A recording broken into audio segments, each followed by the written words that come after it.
नमस्कार। Think tank पर आप सभी का स्वागत है। उत्तर प्रदेश में योगी आदित्यनाथ ने एक क्रांतिकारी परिवर्तन ला दिया है। सिर्फ कानून व्यवस्था को ही नहीं, बल्कि यह हर चीज उस चीज को दर्शाता है जो व्यवस्थित ढंग से उत्तर प्रदेश में आज चलाई जा रही है। इसकी कल्पना भी हम नहीं कर सकते थे। पहले इसकी कल्पना करना भी बहुत मुश्किल था, पर आज वो उत्तर प्रदेश में योगी आदित्यनाथ ने कर दिखाया है। इसका सबसे बड़ा उदाहरण है बजट सत्र। जो उत्तर प्रदेश की विधानसभा है, वहाँ पर बजट सत्र हुआ और इसमें एक बार भी उसको हाउस एडजर्न नहीं करना पड़ा, स्थगित नहीं करना पड़ा। ऐसा दशकों बाद पहली बार हुआ है। इसमें एक बड़ा हाथ विपक्ष का भी है, पर विपक्ष में ये बदलाव कैसे आया? संख्या ज़्यादा होने के बाद भी विपक्ष में ये बदलाव कैसे आया? ये भी एक देखने वाली बात है। ये आदित्यनाथ ही हैं जो विपक्ष में भी इस बदलाव को लेके आए हैं। पॉलिटिक्स और एडमिनिस्ट्रेशन में एक बहुत बड़ी चीज़ होती है मैसेजिंग की। हम किस तरह लोगों को मैसेज देते हैं, किस तरह लोगों को अपनी ओर आकर्षित करते हैं, इस चीज़ की हम मैसेज देते हैं। ये बताते हैं कि हम आपके आगे आपकी बात मानेंगे, आसानी से झुक जाएंगे, या फिर हम ये मैसेज देते हैं कि हम किसी भी गलत बात पर नहीं झुकेंगे, गलत बात को नहीं मानेंगे। इसका सबसे बड़ा उदाहरण ही है योगी आदित्यनाथ। अब एक और बात, ईद निकल गई, रमज़ान का पूरा महीना निकल गया, अलविदा की नमाज भी निकल गई, पर आपने पूरे उत्तर प्रदेश में कहीं भी ऐसा देखा कि सड़कों पर नमाज हुई है? सड़कों पर अगर नमाज नहीं हुई तो हनुमान चालीसा भी नहीं पढ़ी गई। जो बात होती है वह न्याय की होती है, बराबरी की होती है, दोनों धर्मों को समान दर्जा देने की होती है। सबके अपने अपने धर्म एक ही हैं। तो इसमें उन्होंने न्याय करते हुए यही किया, नमाज नहीं पढ़ने दी तो हनुमान चालीसा भी नहीं होने दी। इसके अलावा एक बड़ा उदाहरण देखिए सीए का। जो सीए का मुद्दा था उस पर उन्होंने कैसे एक्शन लिया। आज जो ये इतने बड़े बड़े मुद्दे चल रहे हैं, काशी का मुद्दा चल रहा है, मथुरा का मुद्दा चल रहा है, इनमें कहीं भी आप लोगों ने यह देखा कि कहीं भी तनाव का माहौल है या कर्फ्यू लगा हो या दंगे हो रहे हों?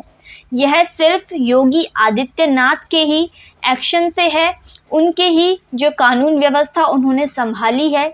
इस स्थिति में वह कैसे इन लोगों को व्यवस्थित रखते हैं, उन्हीं के योगदान से है। विधानसभा सत्र का आखिरी दिन था। योगी आदित्यनाथ ने इंटरवीन किया, जिसमें उन्होंने अखिलेश यादव को जो धोया, जो सुनाया, शायद ही अखिलेश यादव को किसी से भी इतना सुनने को मिला होगा।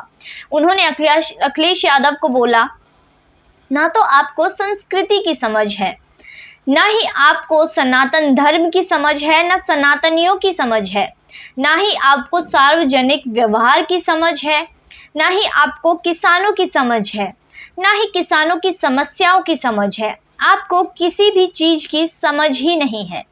इसके बाद उन्होंने अपनी जो भाषण की शुरुआत की थी वो की थी एक शेर से, जो कि था कि कैसे कैसे मंजर सामने आने लगे हैं और लोग गाते गाते नाचने लगे हैं। ऐसा शेर उन्होंने सुनाया जो कि सही भी था। जो नेता प्रतिपक्ष था उनका भाषण ही कुछ ऐसा था, जिसके बाद योगी आदित्यनाथ ने इस शेर के साथ अपनी जो भाषण की शुरुआत की।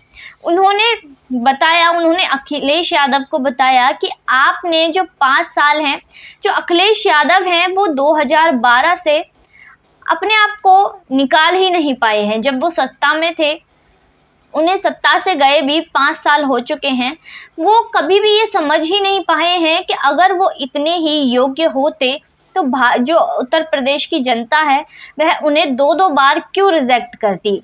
वो आज भी सत्ता में ही होते अगर वो लोगों के लिए काम करते। अखिलेश यादव सोचते हैं कि जो उन्होंने काम किए, वही जो उन्होंने अपने मन में सोच रखे थे, वही आज की सरकार प्रदेश में कर रही है। जो भी किया हुआ है वह समाजवादी पार्टी का ही है। जो अच्छा काम किया है प्रदेश में वो समाजवादी पार्टी ने ही किया है, और आज भी जो उन्होंने सोच रखा था वही काम योगी आदित्यनाथ आज कर रहे हैं। उनकी यह जो स्थिति है वह सभी के समझ से बाहर है, क्योंकि वह अभी भी अपने आप को ही उस जगह पर पाते हैं।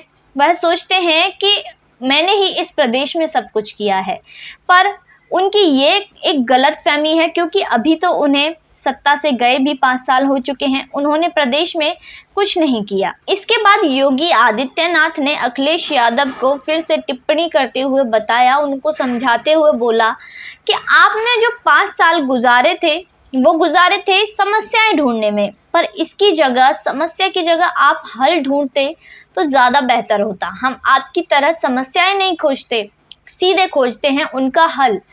आपने गरीबों के लिए क्या किया है? आपको गरीब कल्याण योजना से वैराग्य है, अगर इसकी जगह आपको भ्रष्टाचार से वैराग्य होता तो ज़्यादा अच्छा होता। जो गरीबों के लिए चलाई गई गरीब कल्याण योजना, प्रधानमंत्री आवास योजना, इसके अलावा जो चलाई गई थी वो थी स्वच्छता मिशन के तहत शौचालय की योजना, केंद्र की और भी योजनाएं थी जो इनके कल्याण के लिए चलाई गई थी। उन सब को आपने रोका था, उन सब पर रोक लगाई थी, पर इसका नुकसान किसको हुआ? ना तो आपको हुआ, ना किसी और को हुआ। इसका नुकसान हुआ आम आदमी को, गरीबों को, जिनको यह सुविधा मिलनी चाहिए थी, उनको आपकी वजह से यह सुविधा नहीं मिली, क्योंकि आपने उन पर रोक लगवा दी। इसलिए उन्होंने कहा कि अगर आपको भ्रष्टाचार से वैराग्य होता तो ज़्यादा अच्छा होता। इसके बाद योगी आदित्यनाथ ने अखिलेश यादव से कहा कि आप किसानों की बात करते हैं, किसानों की समस्या की बात करते हैं, आपको किसानों की समस्या पर दर्द होता है, आप समझते हैं कि आपको किसानों की समस्या का पता है, पर जब बात दूसरी आती है, गाय के गोबर की आती है, जो कि किसानों से ही जुड़ा हुआ है, तो गाय के गोबर से आपको बदबू आती है। यह कहाँ के किसानों की समस्या की आप बात कर रहे हैं? आपको गाय के गोबर से बदबू आती है। अगर आपने कभी पूजा की होती तो आपको पता होता कि गाय के गोबर का कितना महत्व है सनातन धर्म में।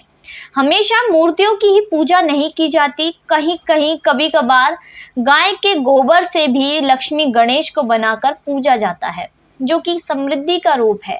अगर आपको गाय के गोबर का महत्व पता होता तो प्रदेश में समृद्धि आती, सुख समृद्धि आती। अगर आपको उससे बदबू आती है तो तरक्की कैसे होगी? उन्होंने उनसे कहा कि आपने शायद गाय का दूध नहीं पिया, आपने शायद भैंस का दूध पिया है। इन दोनों में भी एक फर्क होता है। गाय के दूध से बुद्धि तीव्र होती है, तेज होती है, और भैंस के दूध से शरीर बढ़ता है। जो पहलवान होते हैं वो भैंस का दूध पीते हैं जिससे कि उनका शरीर बढ़ जाए, पर जो लोग गाय का दूध पीते हैं उनकी बुद्धि तेज होती है।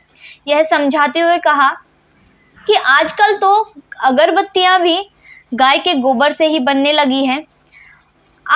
अगर आपको नहीं पता, कभी पूजा की होती तो आपको पता होता, तो अपने चाचा से ही पूछ लेते। उन्होंने यह टिप्पणी करते हुए उनसे कहा। तो एक बार राहुल गांधी ने अपने भाषण में कहा था कि एक बार वो एक प्राइमरी स्कूल के दौरे पर गए थे। वहाँ उन्होंने एक बच्चे से पूछा कि क्या मुझे जानते हो? बच्चे ने कहा, हाँ मैं आपको जानता हूँ। तो अखिलेश यादव ने पूछा कि मैं कौन हूँ बताओ? तो बच्चे ने कहा, आप राहुल गांधी हैं। इस तरह की तुलना वो अपने आप की राहुल गांधी से कर रहे थे और इस वाक्य को वह अपने भाषण में बता रहे थे। योगी आदित्यनाथ ने इस पर भी बोला कि दोनों में कोई फर्क नहीं है।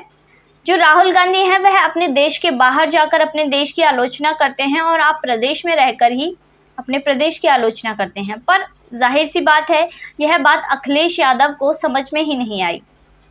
इसके बाद उन्होंने अपना बजट पेश किया, जिसमें जो 16-17 का जो बजट था, अखिलेश यादव के जो समय का बजट था उसको दिखाया गया, जो कि 3 लाख करोड़ रुपए था।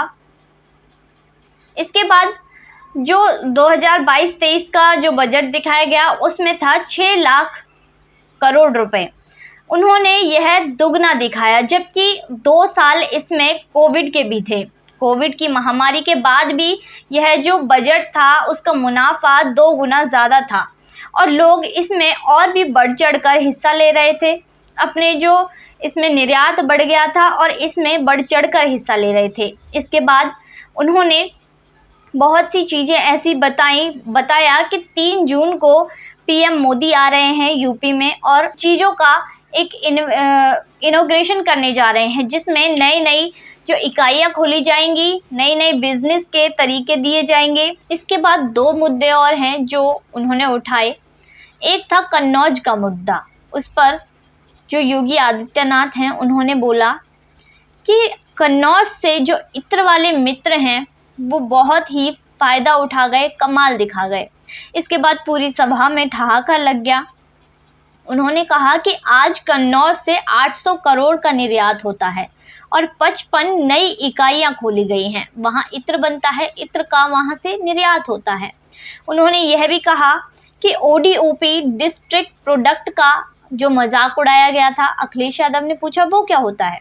उन्होंने बोला कि जो हमारी सांस्कृतिक धरोहर है, पारंपरिक धरोहर है, वो ये होता है हर राज्य में ऐसी कोई ना कोई चीज़ बनती है, ऐसी किसी न किसी चीज़ के कारीगर हैं जो हमारी धरोहर है, हमारी जो भारतीय धर्म की धरोहर है, सनातनी धरोहर है, पारंपरिक धरोहर है। उनके लिए बहुत कुछ वहाँ पर किया गया है, जिससे उनका आयात निर्यात बढ़ा है।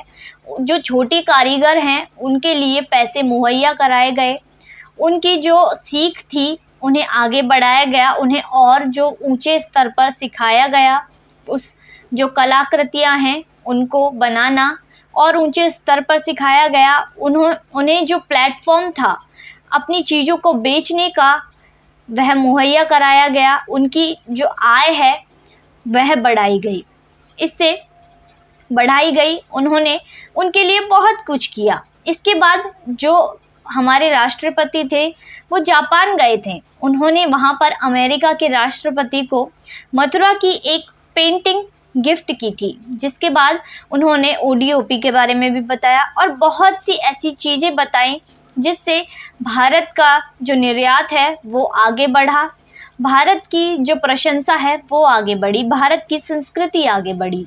जो ये पिता पुत्र की जोड़ी है, जो ये पारिवारिक जो राजनीति चल रही है, हमारे देश को सबसे बड़ा खतरा ही इसी से है, क्योंकि इन लोगों की परवरिश कभी भी उस हिसाब से नहीं हुई जिस हिसाब से आम आदमी की होती है। कभी शायद वो मिट्टी में घर घर बनाकर नहीं खेले। वो हमारी जो मिट्टी है, भारत की मिट्टी है, संस्कृति है, जो हमारा धर्म है, उससे कभी जुड़े ही नहीं। उनकी परवरिश हुई है राजाओं की तरह, राजवंशियों की तरह। उनकी परवरिश एक अनमोल रत्न की तरह हुई है। जो हमारे देश की मिट्टी में जिसकी परवरिश हुई है, हमारे देश में जो मिट्टी से जुड़ा है, वही इस देश की समस्या को समझ सकता है, आम आदमी की समस्या को समझ सकता है। अब मुझे शंका ये है कि योगी आदित्यनाथ ने जो इन पर टिप्पणी की, जो इन्हें समझाने की कोशिश की है, वो इन्हें समझ आई भी है या नहीं आई। इन्हें छूकर वो बात निकल गई, इस बात की शंका अभी भी मेरे मन में है। खैर, उनका तरीका ही, बैठने का तरीका, वो संसद में कैसे बैठते हैं वही बताता है कि उनके अंदर कितना घमंड है। जिस तरह से वो बैठते हैं, लोगों से बातें करते हैं, साफ पता चलता है कि अपनी मिट्टी से वो जुड़े हुए नहीं हैं। तो आज के अंक में बस इतना ही। कल फिर मुलाकात होगी नई वीडियो के साथ। अगर चैनल को सब्सक्राइब नहीं किया है तो जल्दी से कर लीजिए और बेल आइकन भी दबा दीजिए। तो धन्यवाद।